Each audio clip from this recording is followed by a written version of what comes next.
You've seen the ads, right? Those supplements that promise to basically supercharge your metabolism and give you all this incredible energy. Well, today we're taking a closer look at one of them. It's called Mitolyn. We're going to deconstruct it, separate the marketing from the science, and really figure out what's going on. I mean, that's the big question, isn't it? The dream. Can you really just pop a pill and kick your body's engine into a higher gear? That's the core idea we're going to explore today, using this product as our guide. So, let's start at the beginning. What exactly is being promised here? What's the hook that gets people interested in something like this in the first place? Okay, so here's the official pitch. Mitolyn is sold on three main things: boosting your metabolism, giving you more cellular energy, and helping with weight management. And you got to notice that key word they use, natural. That's a huge selling point for a lot of people. Those are some pretty big promises, right? So how on earth does a supplement claim to do all that? Well, the whole story they've built is based on a really interesting little piece of our own biology. And there it is. The big idea is mitochondrial health. It sounds very scientific, very specific, and it's the foundation for everything the supplement claims to do. But what does that even mean? Let's break it down. What are mitochondria? The easiest way to think about them is like millions of tiny little power plants or factories that are packed inside your cells. Their whole job is to take the food you eat and turn it into the actual energy your body runs on. So the logic here is actually pretty simple.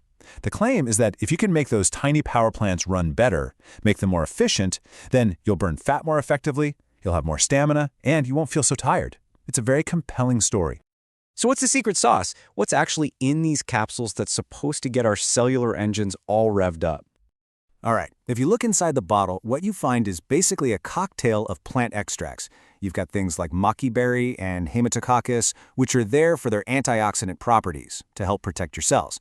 Then there's rhodiola rosea, which is a classic adaptogen known for helping with stress and stamina. They even throw in some theobroma cacao, yep, the stuff from chocolate, for mood and energy. You can see how they've built a specific story around what each ingredient is supposed to do in this whole process. Okay, so we've seen the promise, we've heard the science story, and we've looked at the ingredients. But what happens when you actually use it? Now this part is key because we're going to compare what the marketing suggests with what you should probably, actually consider. And here's where the rubber meets the road. The brand, of course, highlights all these glowing testimonials of people with amazing results. But the reality is, everyone's body is different, and results are going to vary a lot. And let's be super clear. This is a supplement, not a medication. It's not a treatment for anything. It's designed to support your lifestyle, which means it works best if you're already eating well and exercising. It's definitely not a magic bullet. So let's pull all this together.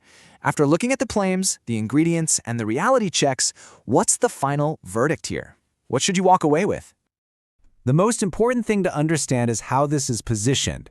It's sold as a supportive tool. It's not the hero of your health journey. It's more like a sidekick. It's supposed to be an addition to a healthy lifestyle, not a replacement for one. And that distinction is everything. And this right here, this is the fine print, but it's the most crucial sentence of all. You'll find this on every single dietary supplement. They are not intended to diagnose, treat, cure, or prevent any disease. That's a legally required statement, and it perfectly separates the world of wellness from the world of medicine. So all of this leaves us with a pretty big question to think about. Is really supporting your body something that comes in a pill, or is it something that comes from a daily practice? The next time you see an ad for a supplement promising a quick fix, just ask yourself that. The answer will probably tell you everything you need to know.